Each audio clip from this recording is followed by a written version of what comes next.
Welcome to modifying the course program with object class methods.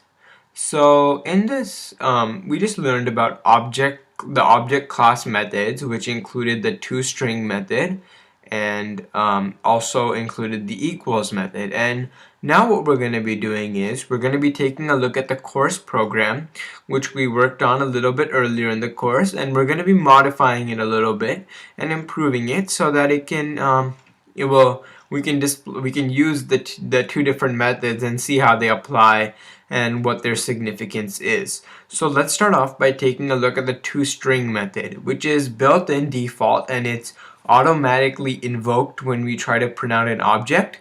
And what we're going to try to do is we're going to see what happens when it's automatically run, and then we're going to override it and see how that changes the output.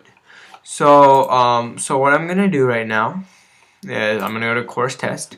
So I've already declared algebra 2 as my first object reference, and we're instantiating a course object. And now I'm going to do what I'm going to do is I'm going to print out algebra 2. So system.out.println algebra 2. Sorry, no quotation marks. We're referring to the object reference algebra 2. So now when we compile and then we run, we should have it, we would like it to print out something like this course is algebra 2. Let's see what it prints out. So it prints out course at some numbers and letters. And this is not the desirable result. It's not something that we would like to display to our users. It's something that's complicated and confusing. So what we need to do now is we need to override the toString method. So when I went system.out.println, it automatically invoked the toString method. The toString method took the object and basically converted it to a string. And now we're going to override that method so that it converts it to a string that is more readable for us. So when we override it, we're going to go back to the course.java class. And as you can see, we have our constructors here, our setter, our getter, and our print method. And we're going to go right over here. And now we're going to add another method. Public, so that's string, toString. Okay. Now, I did not come up with this name or any of the keywords in here. This is something that's exact same method declaration for the default built-in toString method. And what I've done is I've written the exact same header or declaration because I want the computer to understand that it no longer needs to use the default toString method, and it's going to use the toString method that I've defined because this is the one that I'd like to use instead, and I've overridden it. So I'm going to go right here, and now I'm going to define what I'd like the toString method to do. And remember that this toString method has to return a string because that's what its return type is. So I'm going to go return, and then maybe a string like this course is space, and then right here. So this is what I've done. I've done return. This course is plus name.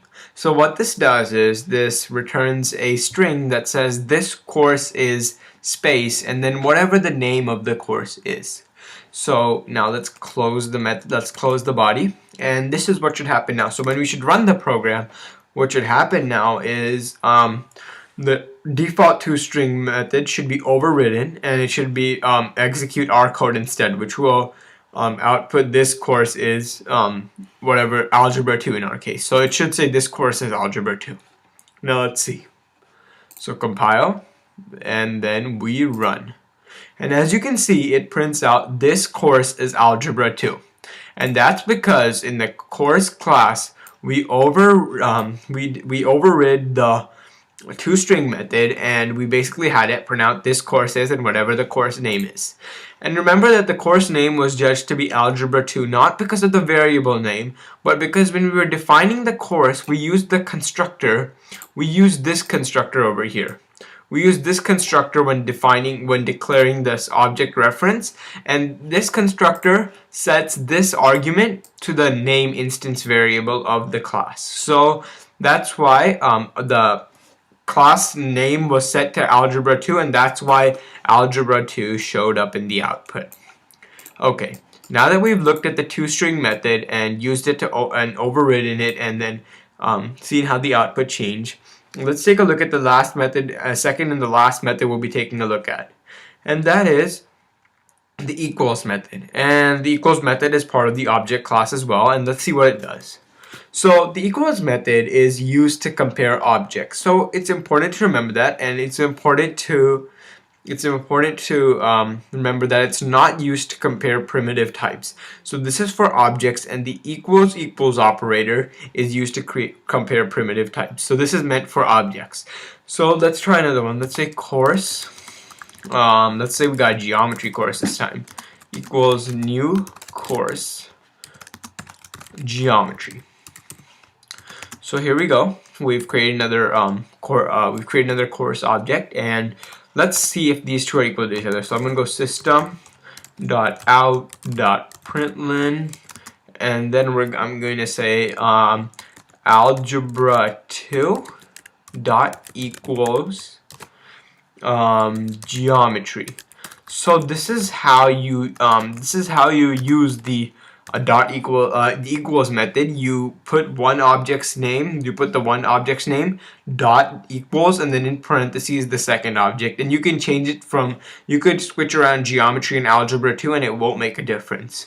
So as you know, you probably could, so this is gonna, and with the equals method, it either returns a true or a false value.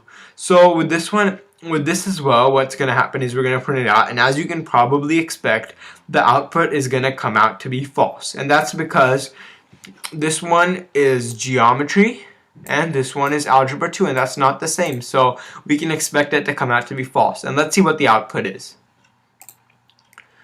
So let's run the program, and as you can see, it prints out false.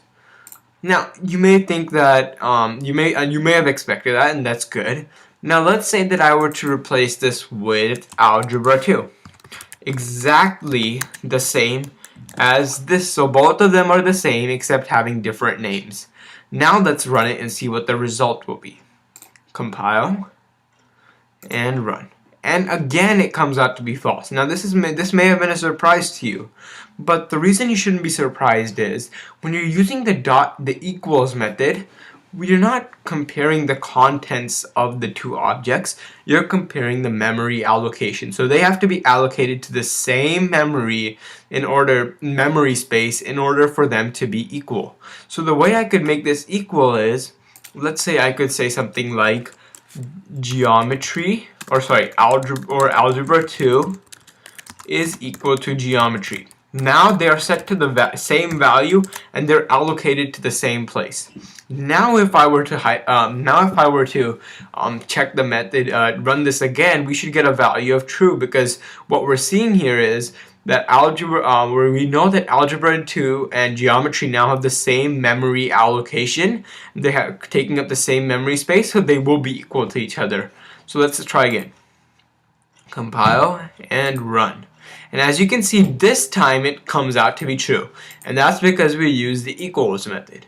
And these two had the same memory allocation. Now remember, if you're going to use the equals operator, use it to compare primitive types, not objects. The objects should be compared using the equals method.